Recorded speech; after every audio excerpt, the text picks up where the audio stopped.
Buenos días. Estamos inmersos en una obsesión por ahorrar y en algunas comunidades autónomas parece que un céntimo es razón para adjudicar un concurso de 2 años a una compañía. Un céntimo. Y es que un céntimo es la razón para obligar a todas las farmacias de Andalucía a comprar un medicamento de una sola compañía. Un céntimo más barato. ¿Qué quieren que les diga? Me suena raro.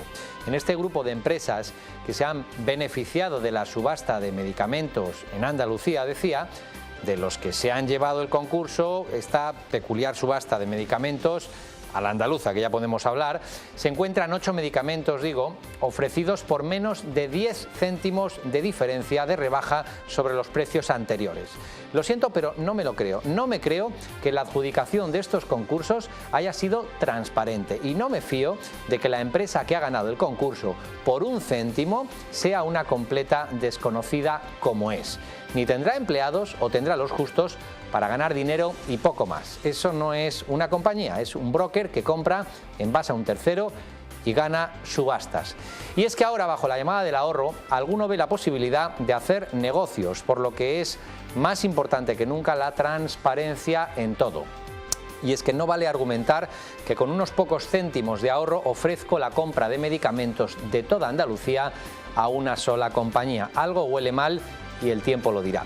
Pero hay más cosas, como que la sociedad española ha entendido que hay que ahorrar en medicamentos y las medidas sobre la demanda, que incluyen modificación del copago y el retirado y fallido euro por receta, estas medidas están logrando ahorrar mucho dinero, pero el ahorro se cuela por los agujeros de las cuentas maltrechas de los gestores.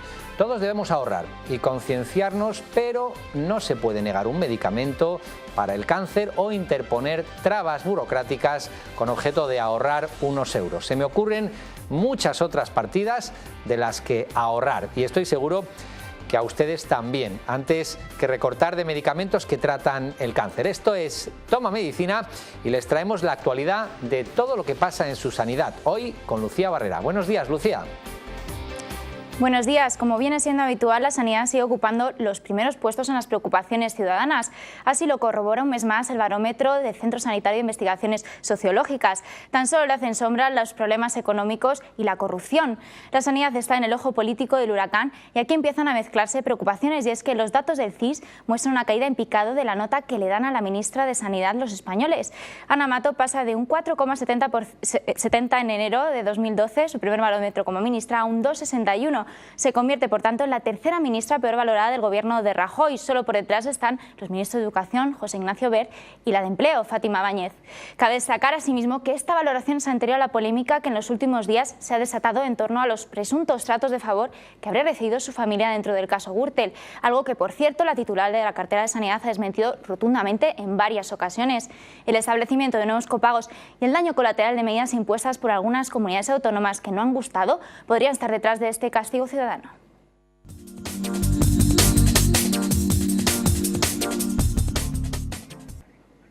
Y de España nos vamos a Reino Unido, y es que parece que la mala gestión y las malas condiciones de higiene están detrás de la muerte de hasta 1.200 pacientes en el hospital de Stamford entre 2005 y 2009.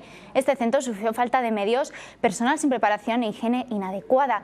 Se acusa al hospital de anteponer el control de gastos sobre el paciente, un escándalo que ha conmocionado al país y que ha obligado a su primer ministro, David Cameron, a pedir perdón.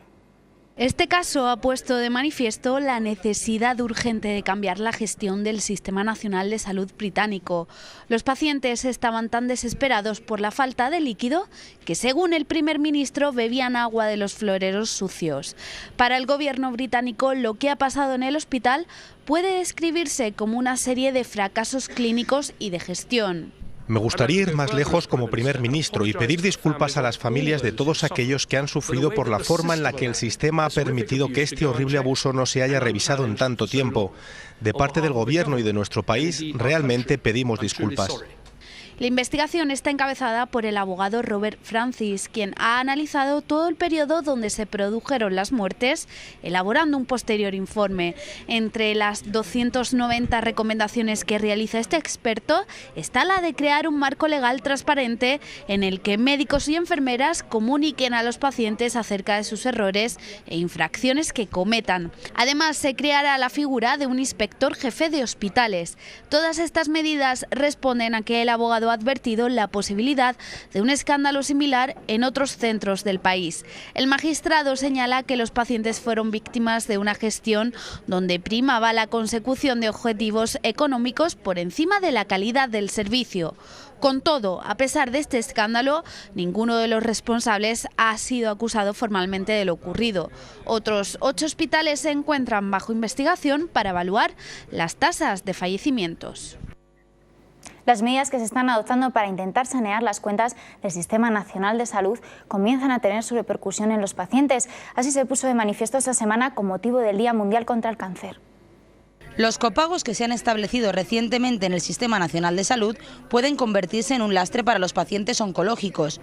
Según la Asociación Española contra el Cáncer, los 8 meses de tratamiento pueden llegar a suponer el 18% del presupuesto familiar, alrededor de 1.550 euros frente a los 280 euros antes del diagnóstico. En la actualidad, las familias deben hacer frente a la adquisición de determinados medicamentos como protectores gástricos, analgésicos o laxantes y asumir el 21% de IVA en cremas para cuidar la piel tras la radioterapia o, por ejemplo, sesiones de rehabilitación después de una cirugía. Desde la Federación Española de Cáncer de Mama se advierte de que la coyuntura económica está complicando los tratamientos y, de hecho, muchas mujeres alargan el momento de empezar el tratamiento para no perder el sueldo, porque es el único que entra en casa, o se dan de alta lo antes posible para volver a cobrar un salario.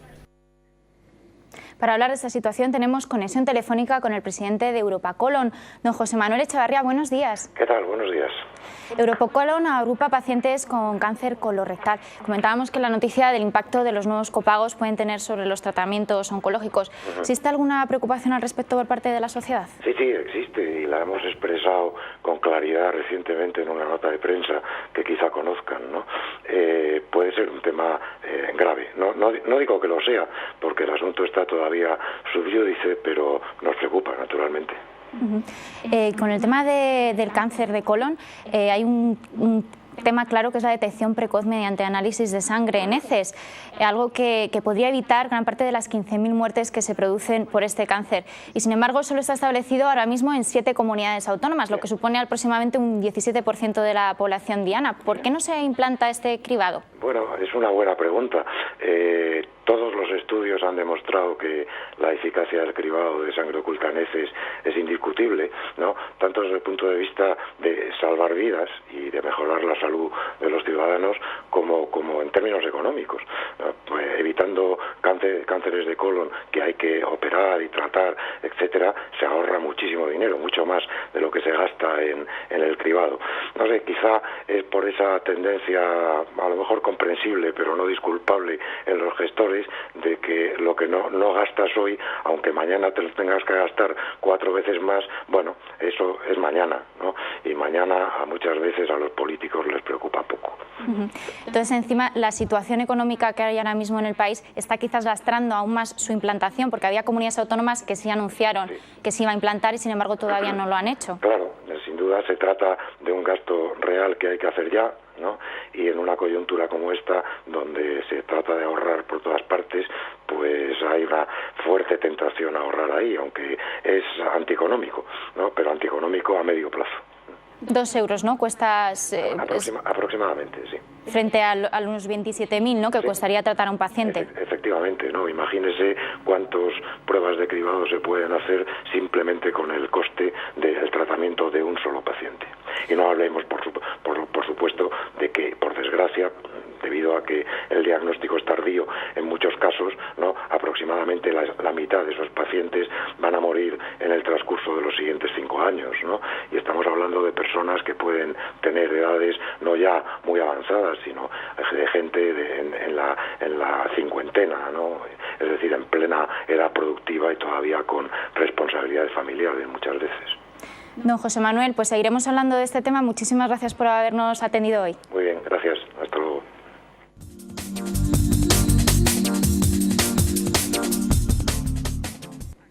El 85% de las personas con psoriasis abandona o no realiza correctamente sus tratamientos. A las molestias que supone la enfermedad se suma el rechazo social que pueden sufrir estos pacientes por sus lesiones. Acudir a la oficina de farmacia puede ser de gran utilidad para poder controlar y sobrellevar esta patología.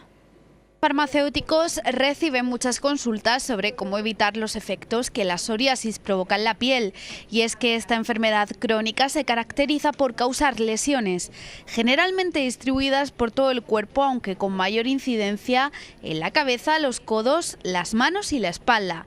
Recibir la información necesaria sobre su tratamiento es fundamental para estos pacientes. Pues mira, el papel que podemos tener, me imagino que es el poder insistir en el mantenimiento correcto, y sobre todo vigilar que tomen correcta la medicación y que mantengan bien las heridas. Bueno, normalmente el médico es el que hace la función de informar sobre la enfermedad, porque es una enfermedad que a veces puede ser dolorosa y difícil, pero bueno, sobre todo les insistimos mucho en lo que es el mantenimiento de la enfermedad, porque los brotes importantes se dan, gracias a Dios, pocas veces. Actualmente se calcula que un 2% de la población mundial está afectada por la psoriasis.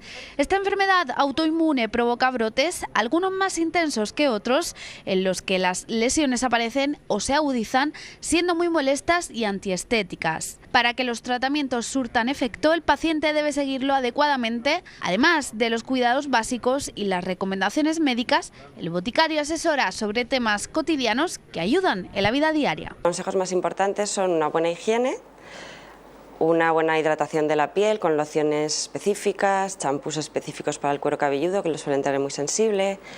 Es recomendable que se den cada semana o cada cierto tiempo un baño de avena para quitar escamas, suavizar el picor. También es importante que tomen el sol, porque el sol mejora bastante las placas, y que mantenga la piel muy hidratada, sobre todo para evitar que los brotes sean lo más alejados posibles unos de otros. Con el objetivo de lograr el adecuado control, minimizar sus efectos y ayudar al paciente a sobrellevar su enfermedad, el farmacéutico pone a disposición del paciente toda la información necesaria. Más cosas, cada vez es más frecuente que en los quirófanos haya robots para realizar las intervenciones. Gracias a ello se logra una mayor precisión y se reducen los riesgos. El Hospital Vall d'Hebron en Barcelona ha sido el protagonista estos días de uno de estos avances. La cirugía protésica avanza cada día. Esta semana se realizaba la primera operación de prótesis de rodilla en España con un brazo robótico. Ha sido el cirujano norteamericano Jan Koenig en el Hospital Vall d'Hebron de Barcelona. La precisión en la colocación del implante es fundamental para el confort del paciente y para que esta prótesis dure un número mayor de años posible. Y siempre hay un intento para conseguir la máxima precisión a la hora de la colocación de este implante. Y esta tecnología es un paso más para conseguir esta precisión. Con este brazo robótico se tiene una mayor precisión a la hora de cortar el hueso y evita futuros desgastes. Además, el Hospital Vall d'Hebron utiliza un sistema de navegación por ordenador que replica la articulación que debe sustituirse y guía al cirujano para que sepa la posición y la medida del implante. Así, el brazo mecánico recibe las instrucciones directas desde el ordenador y se coloca automáticamente, con un margen de error prácticamente cero, en la posición más adecuada. Esta técnica comenzó a utilizarse en Estados Unidos hace 7 años y exige una experiencia en este tipo de operaciones en los cirujanos que la practican.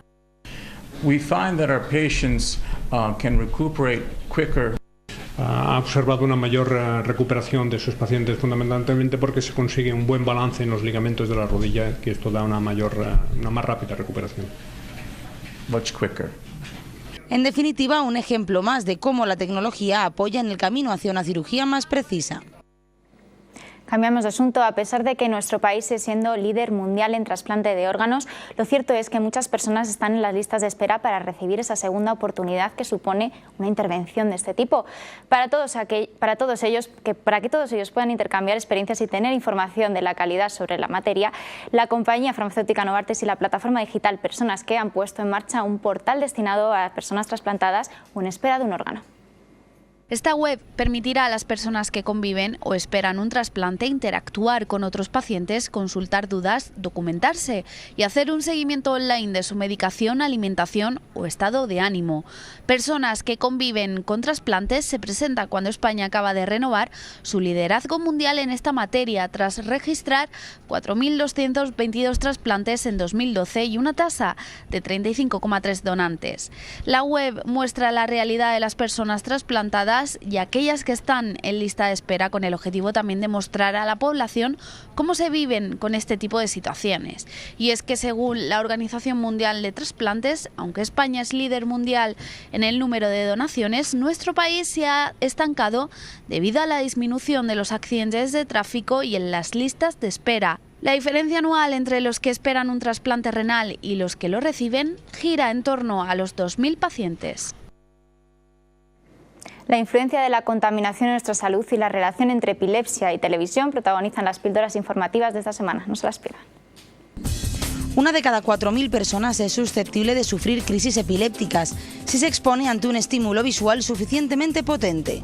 Así, pese a que la televisión es la causa que más crisis epilépticas desencadena en Occidente, solo Reino Unido y Japón han adoptado normativas para prevenir la emisión de secuencias que potencialmente pueden desencadenar crisis en personas susceptibles.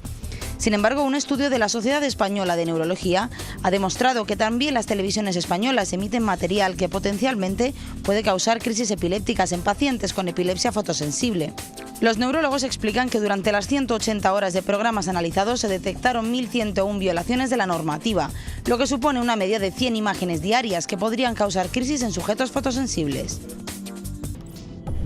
Las madres que estén expuestas a la contaminación del aire por las partículas finas que emiten los vehículos, la calefacción y las plantas generadoras de energía, entre otras, son significativamente más propensas a tener hijos con un peso menor de 2.500 gramos al nacer. Así lo afirma un estudio internacional del Centro de Investigación en Epidemiología Ambiental de Barcelona. Este proyecto, el más grande de su tipo realizado en el mundo, analizó los datos recopilados de más de 3 millones de nacimientos de 14 centros de nuevos países de América del Norte, América del Sur, Europa, Asia y Australia.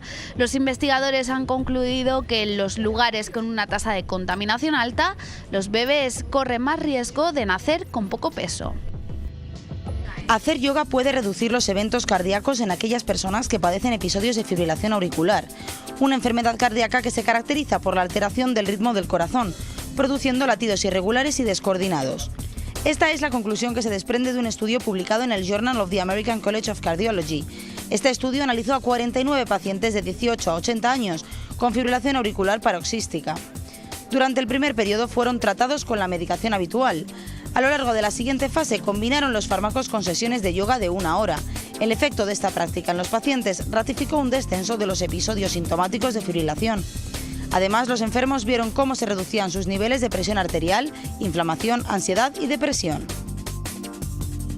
El Tai Chi también es beneficioso, y es que practicar este deporte puede reducir las caídas de los adultos que han sobrevivido a un ictus. Esta conclusión forma parte de una investigación realizada por el Colegio de Enfermería de la Universidad de Arizona, y es que mantener el equilibrio después de un accidente cerebrovascular es un desafío. Para que se hagan una idea, los pacientes que han sufrido un ictus tienen 7 veces más caídas que las personas sanas.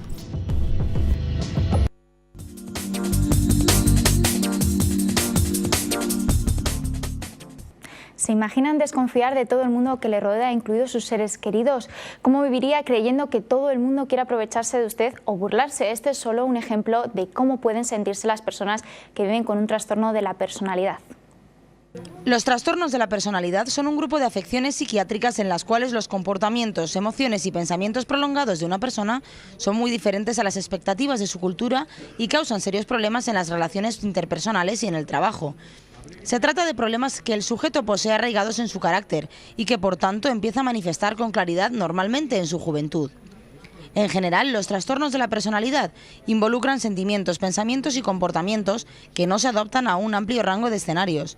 Los especialistas describen al menos 10 tipos de estos trastornos, de ahí que los síntomas varíen en función de su tipología y gravedad.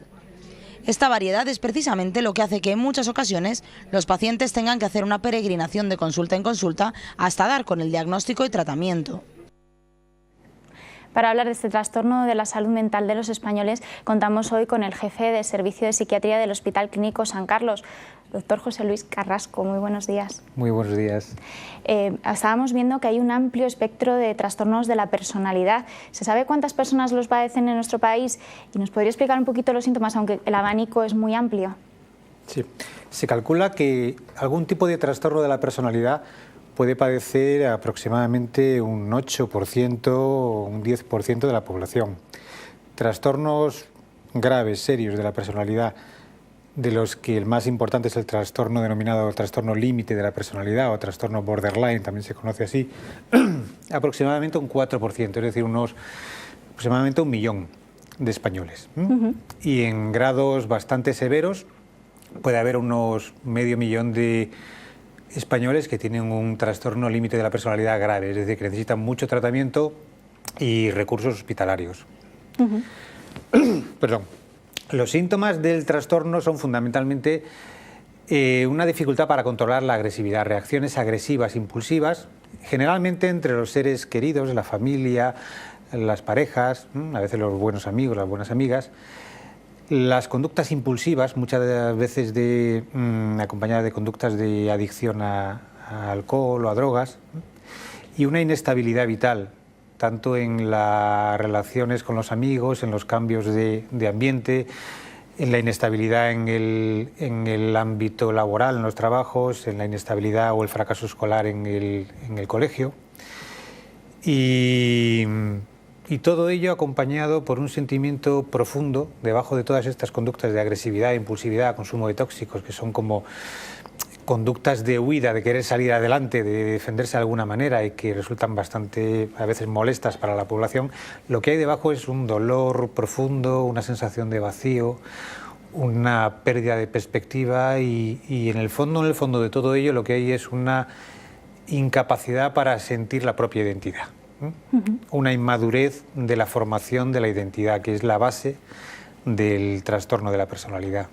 ¿Cómo se produce el diagnóstico? Porque los pacientes dicen que muchas veces no hay la suficiente formación en los médicos como para diagnosticar adecuadamente y que se dedican pues, a ir de un sitio a otro un poco buscando. Tampoco sé si exactamente estas personas, o depende también un poco del grado del trastorno que tengan, son conscientes de que tienen esta enfermedad. ¿Esto se junta y hace que a veces el diagnóstico sea complicado?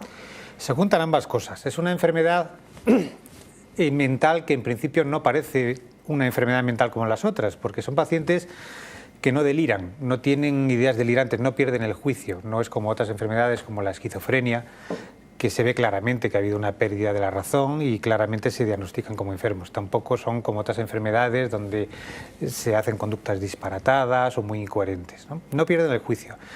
No parece una enfermedad. Y por otra parte es una enfermedad bastante nueva en el ámbito de la medicina, de la psiquiatría. No porque haya aparecido ahora la enfermedad en estos últimos tiempos, sino porque antes no se diagnosticaba. Entonces no hay un cuerpo de doctrina, es cierto, la medicina para estas enfermedades. Se está haciendo ahora. Entonces hay una psicopatología y todo unos manuales de conocimiento para otras enfermedades mentales, pero para estamos todavía como que se están haciendo. Y hay muchos médicos que no conocían esta enfermedad, que tienen facilidad para diagnosticar una psicosis, pero no esto. ¿Qué ocurre? Que sí que es verdad que pues hay muchos pacientes que van buscando ayuda para algo y no saben que lo que tienen es un trastorno límite de la personalidad, y luego hay muchos individuos que tienen conductas de tipo agresivo o inestable o rebelde en la familia o conductas de consumo abusivo de alcohol o de drogas y que no saben que tienen este diagnóstico y que es posible que pasen mucho tiempo, incluso años, sin que nadie se lo diagnostique. Eso va mejorando en la medida que se va haciendo cada vez más popular el diagnóstico de estos trastornos, en la medida que vamos haciendo programas de difusión, pero sí que es cierto que son ambas cosas. Y es importante el hecho de que no parezca una enfermedad. Nadie le discute a una persona con una psicosis que tiene una enfermedad.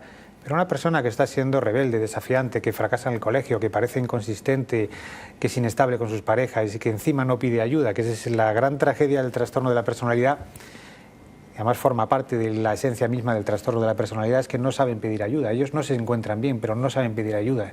Piden ayuda como los adolescentes, a patadas, ¿no? Se defienden, piden ayuda defendiéndose y entonces generan rechazo.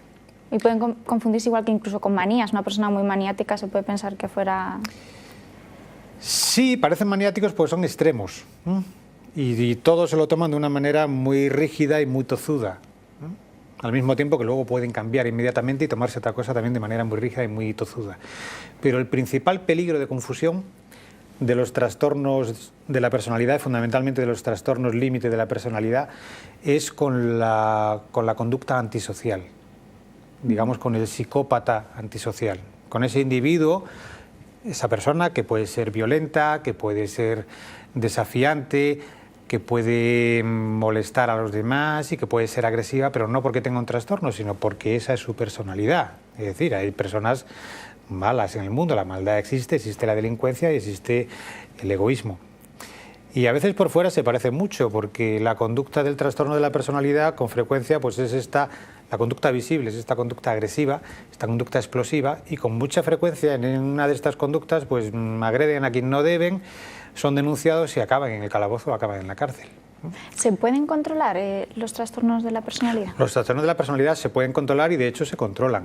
Un trastorno de la personalidad en tratamiento se controla. Y lo más difícil no es controlarlo. Necesita tratamiento, eso sí, y no es que sea fácil, pero lo más difícil del tratamiento no es controlar las conductas impulsivas y agresivas. Eso ya desde el inicio del tratamiento, con una buena medicación y con un buen contacto terapéutico se consigue. Lo más difícil es que cuando han desaparecido esas conductas, que como le digo son conductas compensatorias, conductas digamos de petición de ayuda desesperada que no saben pedir de otra manera, luego lo que queda es ese interior que es frágil, que está atemorizado, que no sabe dónde ir, que está perdido, que no tiene identidad, entonces se queda como pequeñito y ahí viene la segunda fase del tratamiento, que es hacer que despeguen, hacer que se metan en la vida y que busquen un camino, y esa parte cuesta más, porque ahí es donde está el verdadero núcleo del trastorno. El otro, digamos que era más compensatorio, más... O sea, que el tratamiento tratamiento farmacológico, digamos, con terapia... Sí. Es normalmente ambas cosas. Generalmente el tratamiento farmacológico suele ser necesario, sobre todo en las primeras fases, para controlar la impulsividad y sobre todo el dolor afectivo, la inestabilidad emocional que hay debajo de las conductas impulsivas. Y ahí se utilizan tratamientos tanto de tipo antidepresivo como reguladores del ánimo, que suelen ser bastante eficaces en la primera fase del tratamiento. Y lo cierto es que la mayoría de las conductas son muy frecuentes, no lo he dicho antes, los intentos de suicidio en los trastornos límite de la personalidad. Cuando ya no ven la forma de salir de su dolor, ni con conductas agresivas, ni con conductas impulsivas, ni con drogas, casi todos los pacientes con trastorno de la personalidad hacen intentos de suicidio. Bien, pues eso también se controla muy bien en las primeras etapas del tratamiento. Y es necesario y muy necesario el tratamiento psicoterapéutico, que consiste en establecer un vínculo muy, muy cercano con los pacientes, de tal manera que en ese vínculo que establecen con el terapeuta puedan ir desarrollando una identidad más consistente, una idea de sí mismos, una idea de proyecto, una nueva idea del mundo, y esa es la parte más larga del tratamiento y bueno, pues la que más cuesta y donde más recursos se necesitan. Y tal y como está la cosa a veces... Y tal y como está la cosa, está mejor que hace años, eso hay que decirlo. Afortunadamente hay más cosas y por lo menos aquí en Madrid no nos podemos quejar porque tenemos algunas unidades específicas que se han ido montando en los últimos años y que han tenido el apoyo de las instituciones sanitarias, pero queda muchísimo por hacer. En la mayoría de los sitios y también aquí en Madrid, digamos que estaría casi cubierto la primera parte del tratamiento, el tratamiento farmacológico y el controlar los síntomas, pero no la segunda parte, que es la de afianzar al paciente y ayudarle a que se desarrolle la personalidad, que al final estamos hablando de un bajo desarrollo, de una inmadurez de la personalidad. Eso necesita más recursos, necesita hospitales de día, necesita centros de terapia más intensa y eso, bueno, pues eso esperemos que venga en el futuro, pero de momento falta. Doctor Carrasco, pues nos quedamos con este mensaje de futuro, esperemos que venga a nosotros también. Muchas gracias. Gracias por haber venido. Regalar sonrisas a los niños enfermos de cáncer, esa es la importante tarea que tiene la Fundación Aladina, que esta semana ha presentado un nuevo spot con el director y actor Santiago Segura. Les dejamos con este vídeo y a continuación el debate. Recuerden que la próxima semana Toma Medicina estrena horario los sábados de 11 a 12 de la mañana. ¿A qué mola? Es alucinante. ¿Cuántas habitaciones tiene? 6. Pero cuando yo venga me pido la del fondo, que es la mejor. La suite, ¿no? Sí. Tú sí que sabes. ¿Sabes qué? En las habitaciones hay una ruedita que la giras y cambia el color de las luces de la habitación. O sea, que pones el color que tú quieras. Sí. Qué pasada. De verdad, ¿cómo pica esta peluca? Oye, Gaby, Dime. que te queda la calva mejor que a mí. Ya, pero la tuya es natural y no tiene remedio. A mí se me cae el pelo por la medicación. Ya, pero luego te saldrá. Eso espero. Hombre. Oye, Santi, ¿Qué? gracias por venir. Gracias a ti por invitarme, Gaby. Pero vamos, no te voy a dar mis palomitas, que lo sepas. Yo tengo aquí las mías. Si te quedan 4. La Fundación Aladina inaugura el Centro Mactub, un centro de trasplantes de médula ósea en el Hospital Niño Jesús. Colabora con ellos para que los niños con cáncer nunca perdamos la sonrisa. ¡Hazte socio!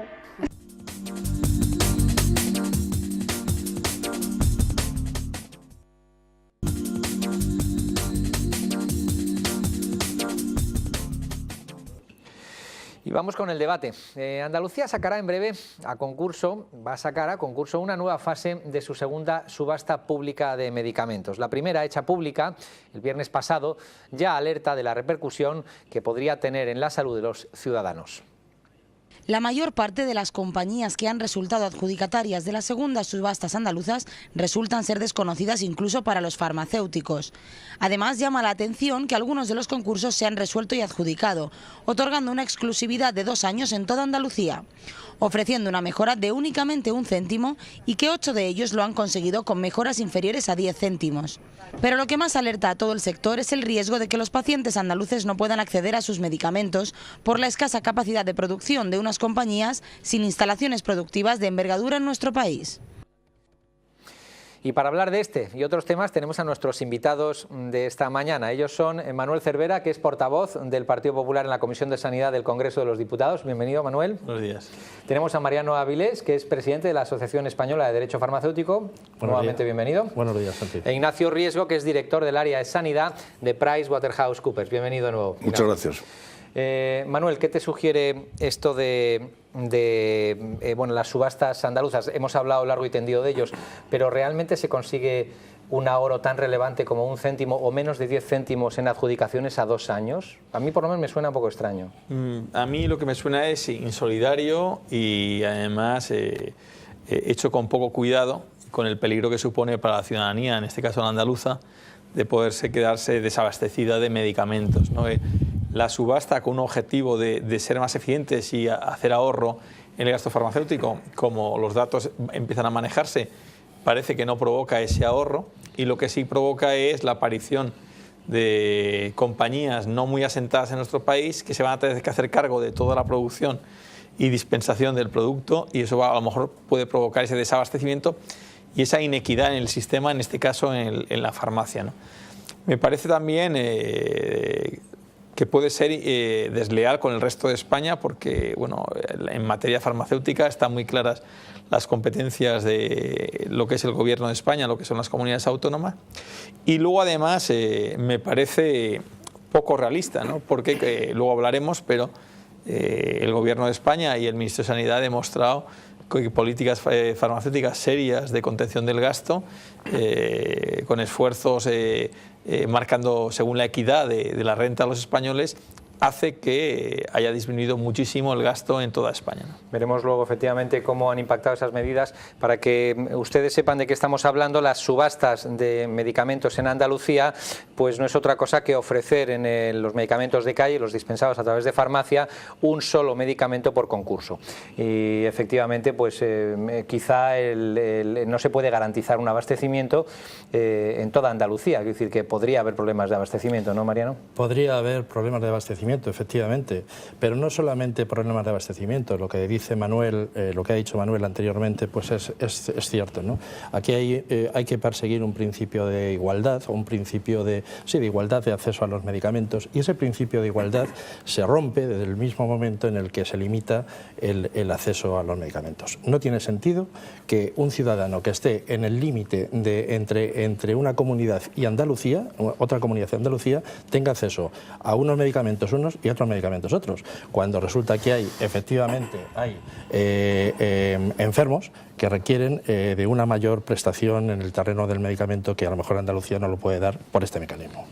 Bueno, veremos cómo se lleva a la práctica de cualquier cosa. De cualquier forma, lo que sí se habla de que al menos no son muy conocidas las compañías, no digo que sean desconocidas, pero no son las compañías que suelen operar en el mercado nacional. Por tanto, cuesta un poco creer que se asignen 2 años de concurso por diferencias de menos de 10 céntimos en 8 de ellos y en un caso por 1 céntimo, ¿no? A mí hay 3 cosas que me preocupan de este concurso. En primer lugar, ha generado una confusión en las compañías, si se presentan o no se presentan y demás. Entonces, yo creo que las administraciones en temas básicos que afectan tanto a un sector como el farmacéutico deberían ponerse de acuerdo.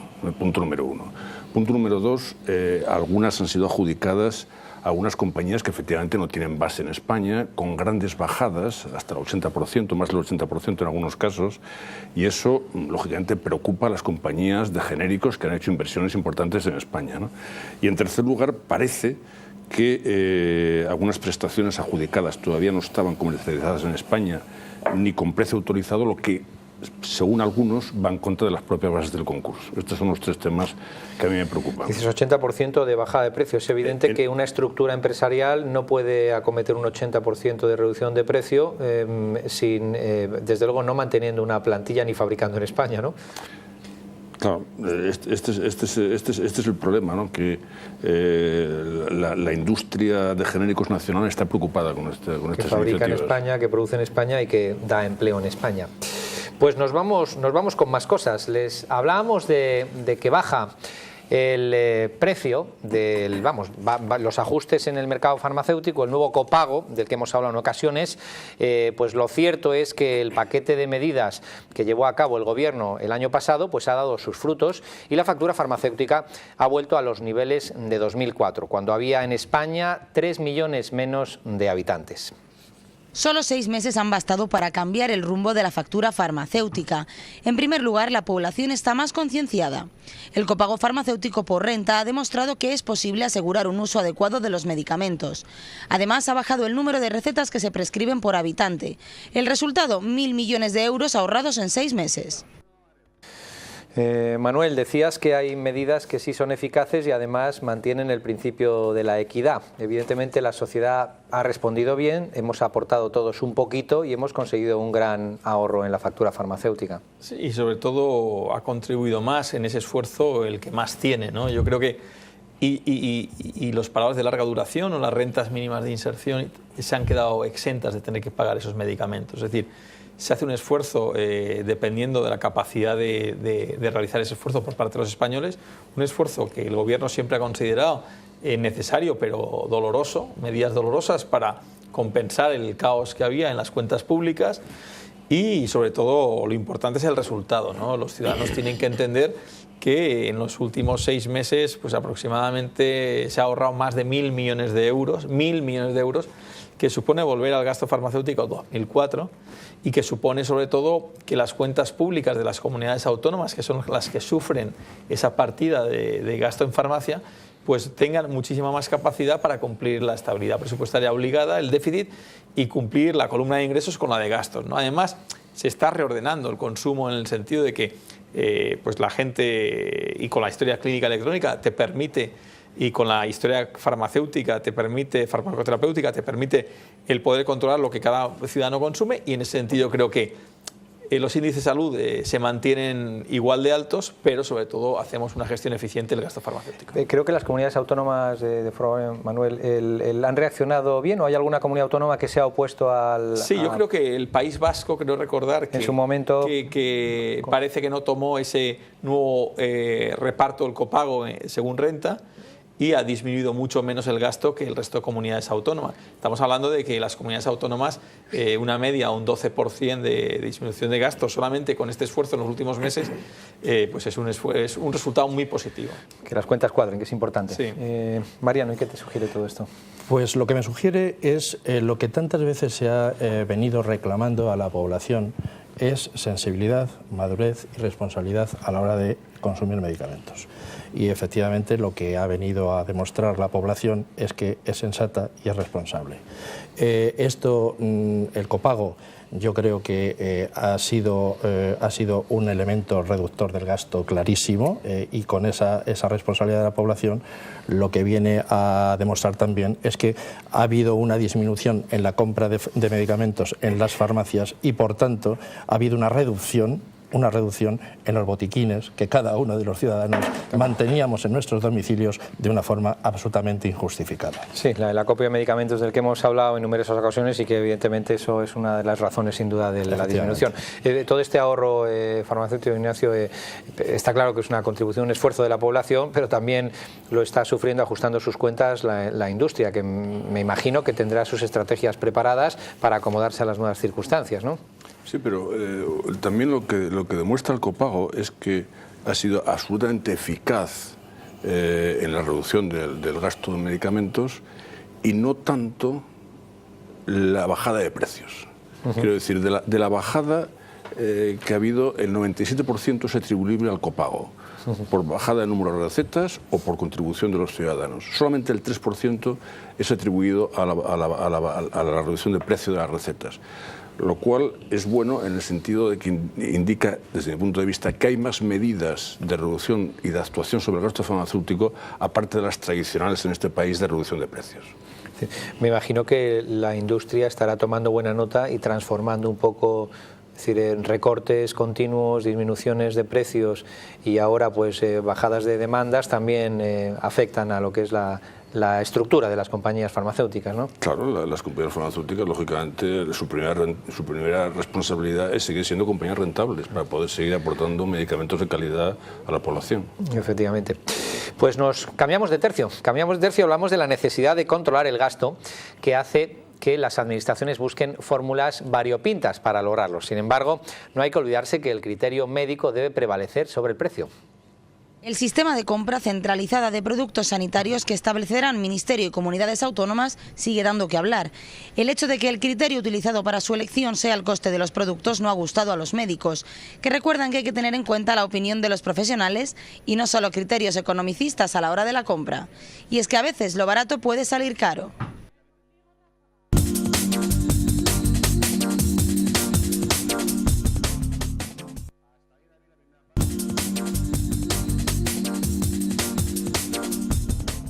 Pues no es una pregunta fácil, si debe prevalecer el criterio de los médicos o debe exigirse también a los médicos que prescriban de una forma racional, que yo me imagino que lo hacen, ¿no? Pero ¿qué hay cuando se encuentran con limitaciones de cara a ciertas prescripciones? Manuel, ¿cómo lo ves? Pues creo que es compatible la demanda de un profesional que quiera tener un producto con una calidad determinada que garantice un mejor nivel de salud en la respuesta en un tratamiento determinado y que, por otro lado, se racionalice y se haga eficiente el gasto, ¿no? En la centralización de compras, que yo creo que es una de las medidas más importantes que ha tomado este Gobierno, el Ministerio de Sanidad, en los últimos meses, que además creo que tiene dos objetivos claros. El primero y evidente es el conseguir una economía de escala que permita tener productos más baratos, ¿no? Pero en segundo lugar, algo que venían demandando ya no solamente los ciudadanos con todo su sentido común, sino también las comunidades autónomas. Es decir, que formamos parte de un todo, ¿no? Y si vamos cada uno por nuestro lado, todo nos sale más caro y en peores condiciones, ¿no?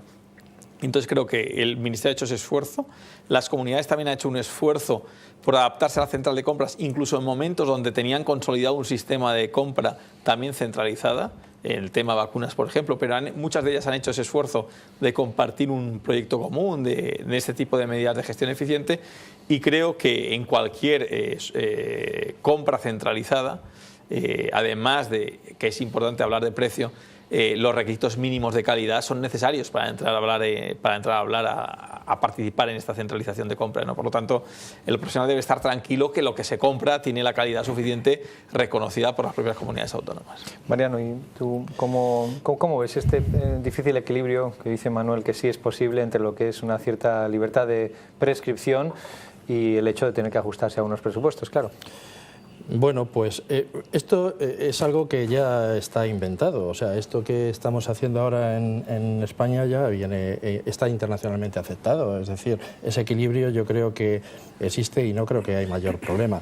Esto de las compras centralizadas de medicamentos en España es un tema que empieza a andar, que yo creo que va a salir bien, desde el punto de vista del gasto farmacéutico.